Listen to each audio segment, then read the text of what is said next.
morning, ladies and gentlemen. Today we're having more of an impromptu conversation with Sara Westbrook, who is an expert in the field of emotions and addressing emotions and handling emotions. Okay. I'm wearing the Buffalo Bills hat because I grew up in Buffalo and we are playing for the AFC Championship on Saturday.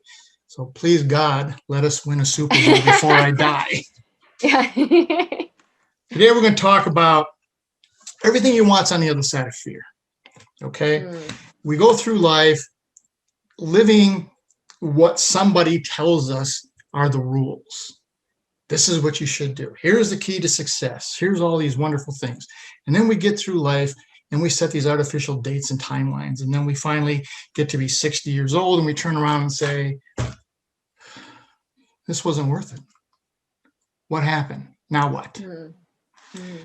All right. So Sara and I have had a great conversation about the science of happiness and what makes you happy and what do you need to do to get happy. Sara. Yeah. And it's interesting, Frank, because people can answer this question in so many different ways, but I do think there is some pillars of real happiness. Let's call them pillars, everyone.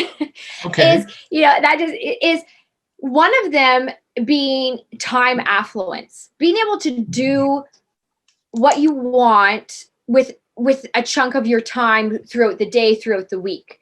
And when this idea was first really brought to my head as I was taking a Yale course on the science of well-being and happiness, is really looking at. And so I'm going to paraphrase this a bit, but you're going to get the idea. So they did a study on the fact that people are happy when their basic needs are met. Of course, if your basic needs aren't met, like food, shelter, clothing, that severely affects your happiness. So they did a study on the average American person who was making $50,000 to $70,000 a year. Okay. And sometimes what we can do when we're making between $50,000 or $70,000 a year, actually any amount of money, we can say, I'd be happier if I made more money. So if I made $90,000 a year, I'd be happy. If I made $120,000 a year, hey, $200,000 a year, I'm going to be so happy. And so then they thought, okay, well, let's do some research on that. So then they started to research people who were making between $100,000, $150,000 to $200,000 a year. And they actually realized they weren't happier. Your brain predicts that you're going to be happy, but a couple things happen. Or happier, rather. But a couple things happen. One, are you giving more of your time in exchange for that money? Is your time more constrained because of getting that amount of money? And if so, that affects your happiness because people like time affluence. That was actually something that rated really high when I was taking this course on what brings happiness. The other thing that happens is adaptation. Since us human beings are super great at adaptation, which is helping us, especially through this pandemic. Yes. It can also be that one thing that when you get to that amount of money, it's great for the time being, and then you adapt to it. So it's not enough and you want more. And we can use this even with new cars. So lots of people will be super excited with a new car. It smells new. It's the car I've been saving up for. It's the car I want. Right? And then what happens over time?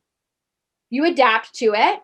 It starts to lose a little bit of its luster. And usually in 3 or 4 years, you may get a new car. You want a new one. Because that car is, not really bringing you the happiness it once did. And it's not that there's anything bad and wrong with this theory. It's that we need to be mindful of it so that we can just say, okay, what am I really basing my happiness on?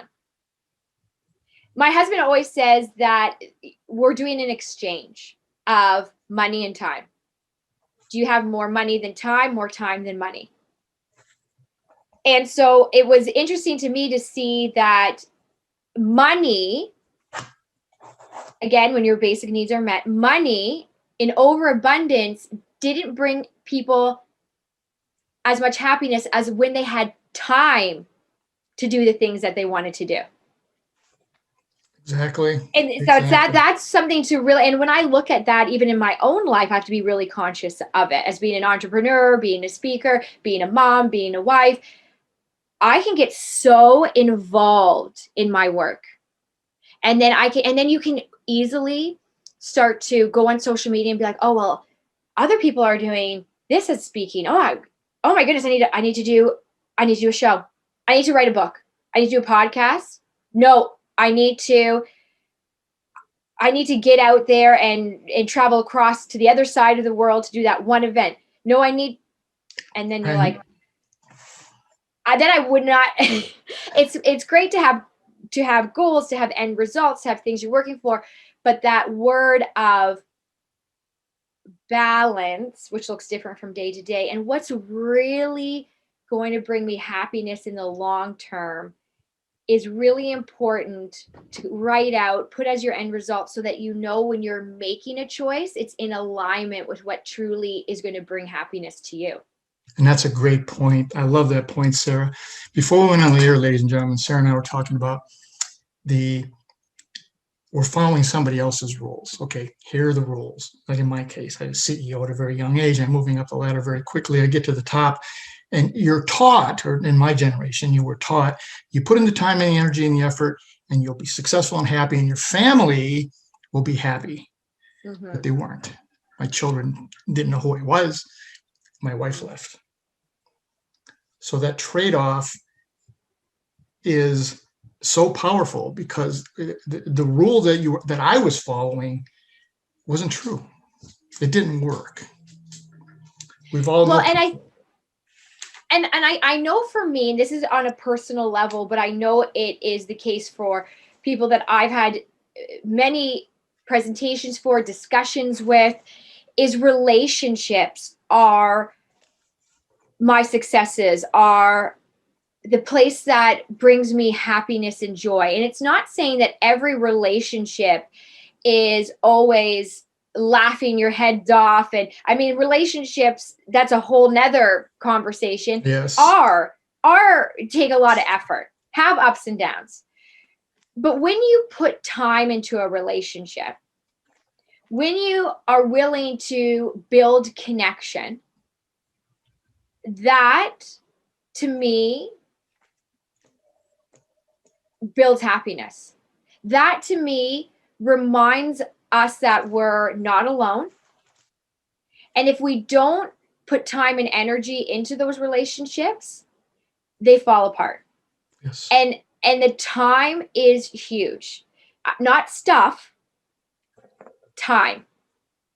Again, that idea of wanting more and stuff and is that idea of, for me, the icing on the cake. But if you don't have the cake, if you don't have the foundation, which is time, commitment, connection, then the icing gets too sweet. It's like, oh, I don't want any more of that. Mm-hmm. I don't want stuff instead of your time. And well, that's an important piece, because I think that's what really bonds not only people, but memories. And how do you want to be remembered? Mm-hmm. Right? How do you want to be remembered as a person, as a family member, as a colleague, as a wife, an aunt, an uncle, a sister, a brother? And for me, that has to be my end result. I have to look at, okay, what is that for me? And for me, I always go to character. How do I want to be remembered? Respectful, kind, caring, and then making choices that show that. And if I just spend all my time just, trying to climb the ladder, or I love your analogy, trying to scrape and right at the ladder, then what is the thing that I'm trading off? Probably connection. Yes. And you're not making probably memories. Time. And I love that point. You're not making memories. When I was a single dad, I had custody of my daughters, and now I had to refocus everything. Okay, I didn't know I was making a lot of money in the high tech sector, and now I'm not. But I was spending more time with my daughters, and we were doing things together, and we were going to places together, and we were making memories, which no one can take away. And now they're So grown you up. were actually making less money, but more memories. By far, by far. And Now, your brain would, your people's brain probably tells them, like, a lot of us are like, no, well, I'd like to do more money so that I could provide more for my kids. But it goes back to, I want your time. Your time is the greatest gift that we can give. mhm, And again, it's not that people don't want nice things. I like nice things. But we have to know that the solid foundation of that cake, that core, is that time and that connection. And like you said, no one can take that from you. Stuff can go, can be destroyed. It can be taken, you know? yep. But that, like, what's success really to you? What's happiness really to you? And I love that you just said that. And now I bet you your daughters have happiness from that. They are now 32 and 27, I think. 32 and 27. And I see them every month. They went to school in Arizona, and I go to Arizona every month to spend time with them. And we have a grandson now and another one coming. Yay. So now when we talk, the thing that they laugh and have the greatest fondness of, hey, Dad, remember the time when we went to the ocean and we just did whatever? Remember the time we went to Thunderland and we were doing this? Remember the time when we used to do the tent, the blanket tents in the living room and watch movies and eat popcorn? And now I looking back and saying what they're not saying, Sarah, is, Dad, remember when you were traveling all over the world and making a ton of money? That Yeah, never yeah, comes up. like, they're not saying, Dad, instead of doing the tents, instead of doing the going to the ocean, I wish you were working more so that I could get better shoes. Because here's the thing, the shoes would be way out of style in a month anyway, but the memory's not. And it's looking at that. And I know, I remember talking to this or hearing this one really successful story, a really successful mom who was sharing this story of she had built up her business, time, energy going out the window. Her husband said to her, we have this thing that our daughter needs to go to. And she said, oh my goodness, I totally forgot. I won't be able to make it because I have this big meeting. She's like, I can't believe she's in grade 2 already. And her husband's like, no, she's in grade 3. And it would have been one thing if she would have been like, oh my gosh, yes. Oh my, I said grade 2, I meant grade 3, time flies.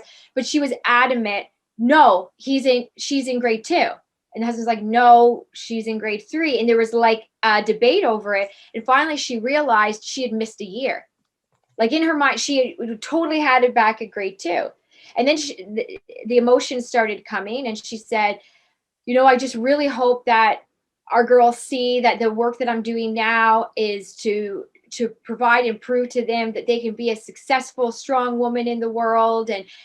And then I sat with that for a bit, and I thought, and it's going to be different for everybody, but is that what they're going to walk away with at grade 2? Mm-hmm. Or maybe in hindsight, when they're like 35, they're going to look back and say, oh, my mom did it because she believed ... But I really wish I had more time with her. I really wish she came to more things. I didn't need the Gucci purse as much as I needed the time. Exactly. I didn't need the mansion as much as I just needed a home that was loving and caring. And, looking at that. And I mean, if you can do both, great. Yes. But a lot of people have at it. If you can do both, have it.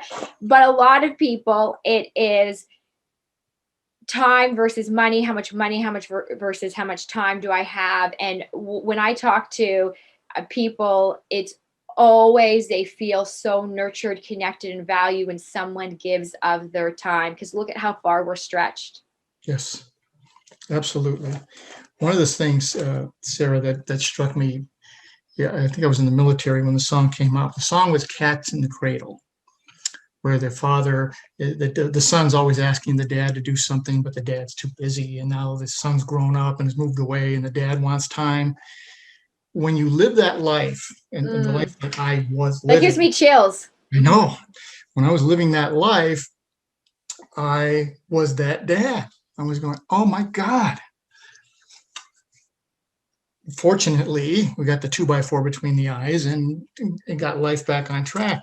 But I know so many people who they don't have a relationship with their children now as they're getting older, and the children are off doing whatever they're doing because what you modeled for them was this is what matters, and that's all that matters. Mm-hmm. And it's a very sad life. Mm-hmm. Right. And it's one thing if you are, you need to do this because you need to provide the basic needs. Like you're really, because there's people out there that they're in that situation. Yes, they are. But we're talking about that overabundance, like that I have to, because in my head I had this and I have to get this, and now I've adapted, but now I need this and this and this. And I've had to, even in my own career, take a really good look at that. Being a driven person, being a determined person, but also being a wife and a mom, it's like, okay, so how does that all work? Well, this is how it works for me, Frank. I'm going to get there. It's just going to be a lot longer of a journey.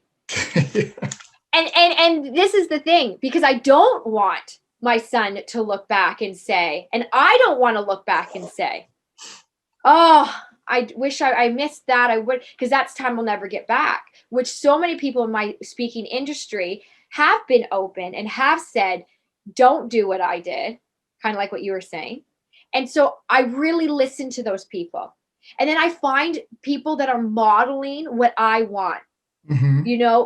That someone who's putting the priorities on where I believe they should be, which is the relationships. Yes, we want to make money so that we can pay for things and provide 100%, but keeping in that balance of, I don't want to lose a whole bunch of time that I could actually have just so I make even more money, or I get more out there on social media, or and every once in a while, that ego part of me is like, no, you got to do. And then I have to like balance it out with over here. And it's an ongoing balancing act. And when I say the journey will take longer, us human beings, we don't like that, because we want Instant. Insta, like Instagram. Yes. That's a perfect name. We want it like this. And actually, our kids will want it like this because they're used to the fast pace. So we have to model. It will take time to get to but think about how much things have changed, Frank, and you would be able to speak to this more. Would you find that starter homes, for example, let's just take that for example, back when you would have been getting a starter home, was very different than the generation now that wants a starter home and wants all the bells and whistles in the starter home? Yes. And is willing to Absolutely. have that big, huge line of credit to get the starter home that they want, because they don't want to start. They want it. Exactly. Exactly. The first house was not much bigger than this room, but it was the first step. And then that, and that's good and the bad, Sarah, because part of it is now I got to do more because I got to get to the next house. And Yeah. So there's the downside of it. The upside of it was deferred gratification, which is something we've forgotten a lot about, is deferred gratification. Yes. Another point that you made about memories and children. Someone told me one time when I was traveling all over the world, and the friend of mine said, make damn sure you're home for your children's events. And I remember saying, well, if I miss one, he goes, no, they will remember. They won't remember everyone you come to, but they'll remember everyone you didn't show up at. Yes. Especially if it's like an event. Like it's like, it's not their practice. It's a dance recital. It's like the show. Yes. Or the father-daughter dance. Exactly. Yes. And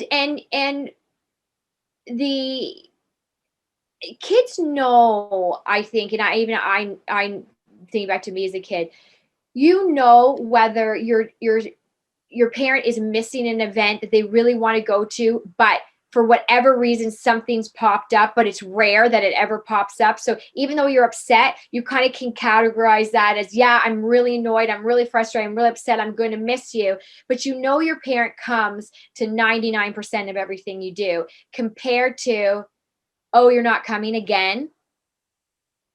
Yes. I know kids who have had moments where, and I actually did this with my dad for a bit. I stopped telling him because I didn't want to hear that he couldn't come. Mm-hmm. I just didn't want to hear it. So if I thought, well, if I don't invite him, and since my parents were divorced, I thought, and I loved and cared about my dad, but I thought, well, if I don't invite him, I don't have to hear the excuse of why he's not coming. And that's actually more painful than me just not inviting him, because then I felt like, well, he didn't know about it. And that's how I did that. But to think of that, you've come up with that plan as a teenager. I know. And that's a terrible burden to put on a child. And it's I don't have any resentment towards my dad. He has since passed. I actually learned from him how I wanted to be as a parent and how I didn't want to be as a parent. And I think that there's value in us not just learning from people how we want to be, but being really mindful of how we don't want to be. Exactly. And life And then lessons. yes. Go And ahead. that happiness, like we're talking about, is in those, for me, those moments of lessons learned, but actually applying it, not repeating the same pattern. Exactly. Exactly. There's interesting concept with when they used to have the old thing, you draw down the middle and put the pros and the cons on either side. I forget what that's called, some kind of a test when you're going to be making decisions. Right. And I talked to one gentleman that I worked with who was very wealthy. I mean, wealthy. And he said, my kids have everything. They don't want for a thing. I remember talking, I wrote a book, and it talked with some of the children of failed marriages. And I interviewed his son, and he was now grown up. And he said, yeah, we had everything, but I would come home from an event. He was a soccer player, so he's the son. He said, I would come from an event, we'd fly into town, and a limo would pick me up. And all my friends were, oh, wow, you're so lucky. And he says, but I get in the limo, and I'm talking to the driver about what occurred. Not my father, not my mother. They weren't even home when I got there. That's what he remembers. And that's We what are, priorities. it goes back to, I don't need more of the stuff. I need the time. Exactly. And even if we think about our own relationships with spouse or friendships, if they didn't give you a lot of time, you'd be like, hey, I don't need any more of the flowers or the material items. That's nice, but again, it goes back to icing on the cake. I need the cake, and there's nothing that's making this icing stick together, because there's no solid amount of time and connection. And I think that when we look at something that isn't going well in a relationship, there can be multiple things, of course, but could one of those things be just presence? And I don't mean gifts. I Yes. mean, actually, Physically there. that could have gone the other way. They could be like, hey, you just said not about the material stuff, and now you're talking about presence. But presently being there. And here's the other thing, Frank, and I really believe this. Quality over quantity. If you're spending a whole bunch of time, a whole bunch of quality, but it is not quality, you're distracted, you're on your phones, you're always nitpicking each other, it would be better to spend 15 quality minutes of connection. And I do this with my son. I'll let him choose something that he really wants to do. And you know what it normally is? Mini sticks. Sticks. I'm actually getting a little bit good at it. I was horrible at it at the beginning. I don't want to play mini sticks, but I'm not doing it for me. I'm doing it for him. It's building connection. You can see his face lights up. If I even go to him, Frank, and I'm like, hey, want to play 15 minutes of mini sticks? He's like, okay. Like, it's like I just said, oh, it's Christmas Day again. Right. Right. And then so it doesn't have to be we're spending 3 hours playing mini sticks. We literally put the timer on. Sometimes I do it now that I'm working from home during the pandemic. I used to not be. Then I put the timer on and we go. And it's that connection that I have your attention. I'm not on my phone. I'm not on the computer. I'm playing mini sticks. So sometimes it's not even about quantity. It's about that quality. I love that statement. After I had gotten out of high tech and I was a single dad, one of the people that worked for me in the high tech world, whose interview went live yesterday, she was talking to me and she's sitting in my office and we're talking and she stops and she looks at me and she says, you know what, Frank, this is the first conversation I've had with you longer than 5 minutes where you weren't on the phone, when you weren't typing something, when I had your 100% undivided attention. And I said, well, sometimes we learn lessons too late, but it's never too late. But no. I missed so much in that period of, like you said, I was trading the time for what we could achieve because that was the rule. You need to make your own rules. You need to decide what's important for you and what's important for your family and how to make memories because they don't go away. Any last things you want to leave with our viewers here, Sarah? I would say that life is not about perfection. Day to day, no one knows the perfect this, the perfect that, and it's not about that anyway, because I don't believe that exists, but I do believe this exists. You reflect and you redirect. Exactly what you said. We reflect back, we say, oh, no, I didn't realize that. Okay, I'm going to forgive myself and those around me, and I'm going to redirect to what's this newfound perspective I have. And I always redirect back to this one line that I created when I was literally 11 years old. And I wrote it beside my mirror. I choose to respect myself, to respect others, and respect my dreams. So then I hold myself to when I'm in reflection and you've learned something that you're like, I wish I knew this 10 years ago. If you were respecting yourself, you would forgive yourself for knowing not what you knew before and others around you. And then you'd redirect with your lesson learned and keep putting the newfound knowledge into action. So life is not about perfection. It's about reflection and redirection. But you got to know where you want to redirect to. Otherwise, it can get lost. It can. I love it. Sarah, thank you again for a tremendous episode. This is something, ladies and gentlemen, that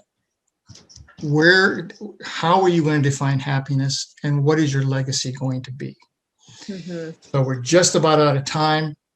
I want to thank Sarah one more time for this incredible conversation, which came up impromptu because we were talking about something else and we said, we need to record this. So here it is. Well, and you know what, Frank, just to interject one thing before you close off the recording. And this is something you just reminded me of. When we say that people don't remember how much money you made, all the stuff you had, but they do remember how you treated them. Right. And when that person said to you, you gave me your full attention. that impacted how she saw you and how she actually felt. She probably felt happy and connected. Yes. Or like, right. So they don't always remember the step, but they remember how you chose to treat them and how you showed up. Exactly. That's exactly right. So, ladies and gentlemen, life is going to throw a lot of things at you on a daily basis. Literally moment to moment. Moment to moment, recently in particular. Now, as you see these obstacles, ladies and gentlemen, please do three things. Look up, get up, and never ever give up.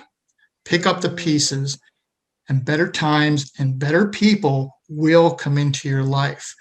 I can tell you that from my personal experience, better people will come into your life. Now you can see this on ROKU TV or on my YouTube channel. If you go to YouTube, please subscribe to the channel.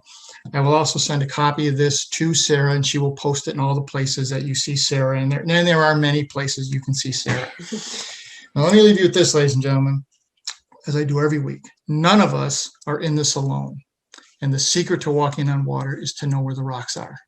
And today, Sara showed us where many of those rocks are. Join us again next week for another life-altering event. Thank you, Sara.